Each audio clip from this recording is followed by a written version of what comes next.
మోసాలే అలవాటుగా పెట్టుకున్న 10 మంది కుట్రదారులు అటువైపున, ఒక్క మీ జగన్ మీద ఎంతమంది దాడి చేస్తా ఉన్నారు అనంటే నిజంగా ఆశ్చర్యం అనిపిస్తుంది. ఒక్క మీ జగన్ మీద ఓ చంద్రబాబు, ఓ ఈనాడు, ఓ ఆంధ్రజ్యోతి, ఓ TV5, ఓ దత్తపుత్రుడు, ఓ బీజేపీ, ఓ కాంగ్రెస్, ఇవన్నీ సరిపోవంటూ ఇన్ని కుట్రలు, ఇన్ని అబద్ధాలు, ఇన్ని మోసాలు, కుటిల పద్మవ్యూహంలో వీరంతా కూడా ఒక్కటై బాణాలు సంధిస్తున్నది ఒక్క మీ జగన్ మీద. మీకు మంచి చేసిన మీ బిడ్డ మీద, మీకు ఆ మంచికి మధ్య మీ సేవకుడిగా ఉన్న ఒక్క మీ బిడ్డ మీద ఇంతమంది దాడి చేస్తా ఉన్నారు. అయినా మీ బిడ్డ అదరుడు, అయినా మీ బిడ్డ బెదరుడు. కారణం ప్రజలనే శ్రీకృష్ణుడి అండ ఉన్న అర్జునుడు మీ బిడ్డ. చేసిన మంచి మీద ఆ దేవుడి మీద నమ్మకం ఉంది కాబట్టి అర్జునుడి మీద ఒక బాణం వేసినంత మాత్రాన కురుక్షేత్ర సమరంలో, కురుక్షేత్ర యుద్ధాన్ని కౌరవులు గెలిచినట్టు కాదు. ఒక బాణం వేసినంత మాత్రాన, జగన్ మీద ఒక రాయి విసిరినంత మాత్రాన,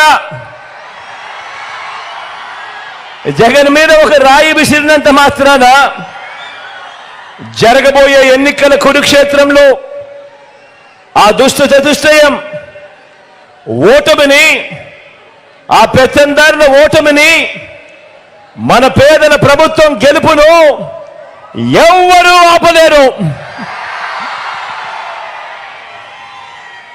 ఇలాంటి దాడుల వల్ల నా సంకల్పం చెక్కు చెదరదు.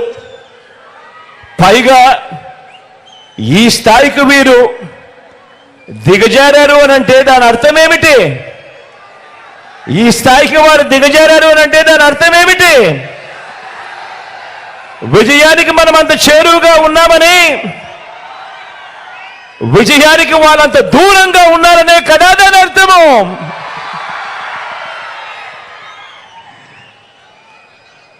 అందుకే చెప్తా ఉన్నా, ఈ తాటాకి చెప్పులకు మీ బిడ్డ అదరుడు, మీ బిడ్డ బెదరడు.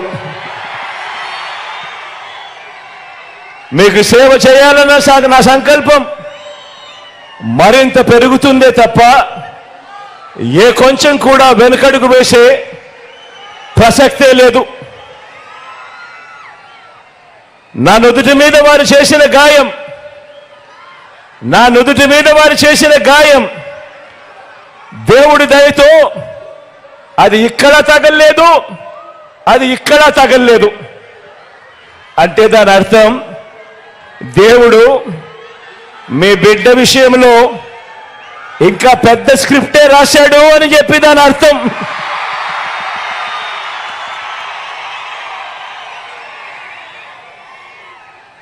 నా నుదుటి మీద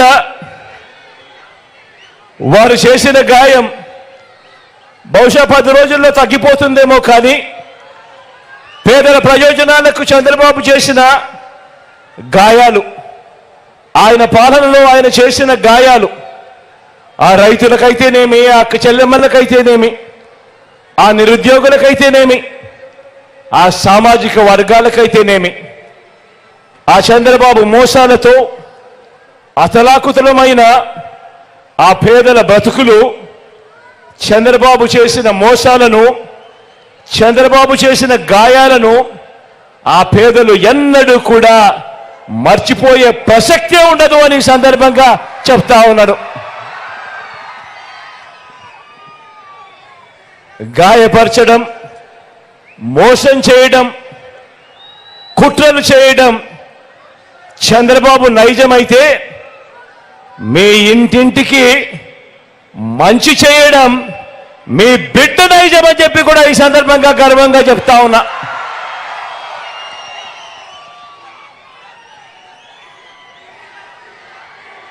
ఈ కూటమి నాయకుడు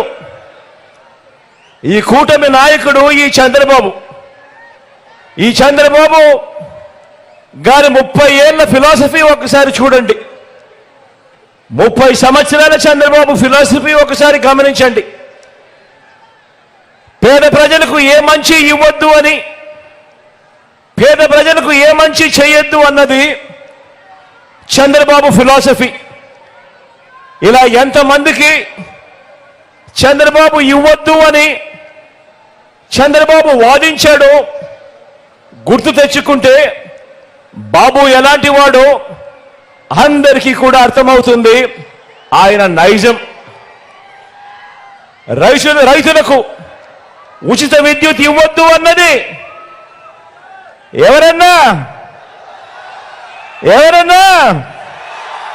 ఎవరక్క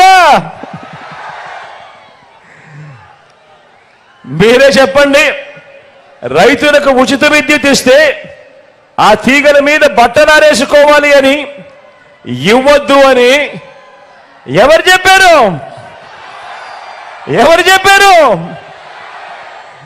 ఈ బాబే. కిలో 2 రూపాయలకు బియ్యం ఇవ్వద్దు అని ఎన్టీఆర్ను దింపేసి 5 రూపాయల 25కు పెంచేసింది ఎవరన్నా?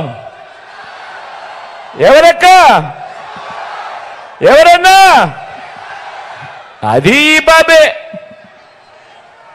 ప్రభుత్వ ఉద్యోగాలు ఇవ్వద్దు అన్నది ఎవరంటే ఆ దౌర్భాగ్యం కూడా ఈ బాబే.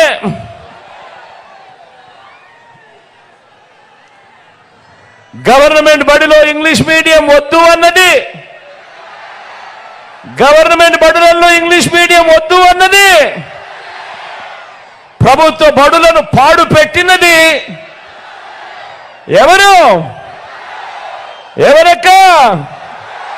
ఎవరన్నా?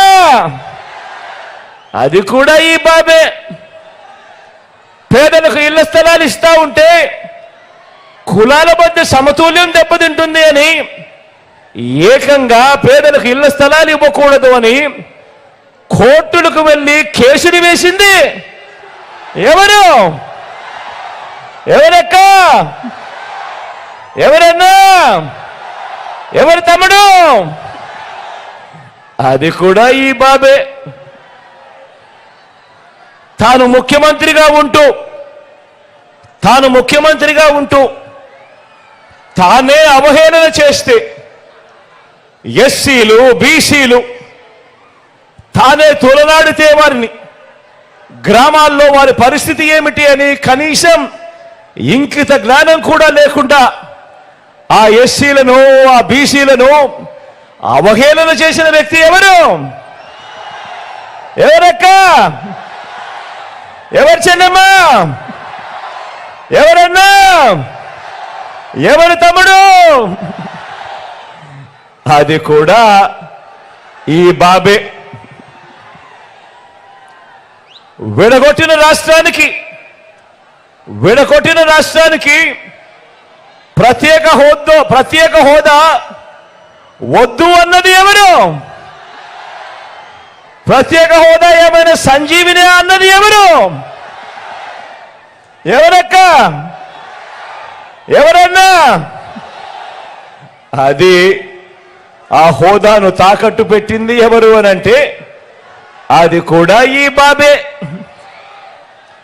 చివరకు అన్నీ ఓడిపోయిన ఈ చంద్రబాబుకు, అన్నీ ఓడిపోయిన ఈ చంద్రబాబు ఎమ్మెల్యేగా ఓడిపోయి అతలాకుతమైన తన బ్రతుకును తాను ఉన్నప్పుడు అన్ని ఓడిన ఈ చంద్రబాబును పార్టీలోకి చేరదీస్తే ఆ కూతుర్నిచ్చిన మామనే కుర్చీ కోసం ఆయన్నే వెన్నుపోటు పొడిచి ఆయన మీదే చెప్పులు వేయించి ఆయన మీదే రాళ్ళు కూడా వేయించి ఆయన చావుకు కారణమైంది ఎవరు? ఎవరక్క? ఎవరు చెల్లెమ్మ? ఎవరన్నా? ఎవరు తమ్ముడు? అది కూడా ఈ బాబే. మళ్ళీ ఎప్పుడు అవసరమైతే అప్పుడు ఏం చేస్తాడు? మళ్ళీ రామారావు గారి ఫోటో బయటికి తీస్తాడు, మళ్ళీ ఆ ఫోటోకు దండలు వేస్తాడు.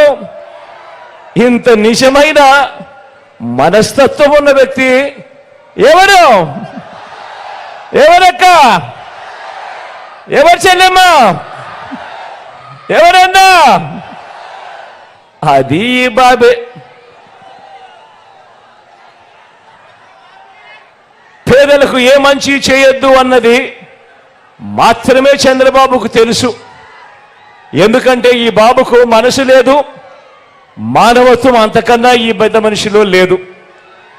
తెలిసిందల్లా ఈ పెద్ద మనిషి చంద్రబాబు నాయుడు గారికి తెలిసిందల్లా దొంగ వాగ్దానాలతో మోసం చేయటం, వెన్నుపోట్లు పొడవడం, కుట్రలు చేయడం, దోచుకోవడం, దోచుకున్నది పంచుకోవటం. ఇది చంద్రబాబుకు తెలిసిన నీతి. మన కృష్ణా గోదావరి జిల్లాలో మన భాషలో చెప్పాలంటే ఇలాంటి వారిని ఎవరైనా నమ్మటం అంటే చెరువులో చేపలకు కొందల్ని కాపలా పెట్టడమే. ఇలాంటి వారిని ఎవరైనా నమ్మడము అనంటే దొంగ చేతికి తాళాలు ఇవ్వటమే. చంద్రబాబు నమ్మడము అనంటే పులి నోట్లో తలకాయ పెట్టడమే. ప్రతి ఒక్కరూ గమనించమని అడుగుతా ఉన్నా.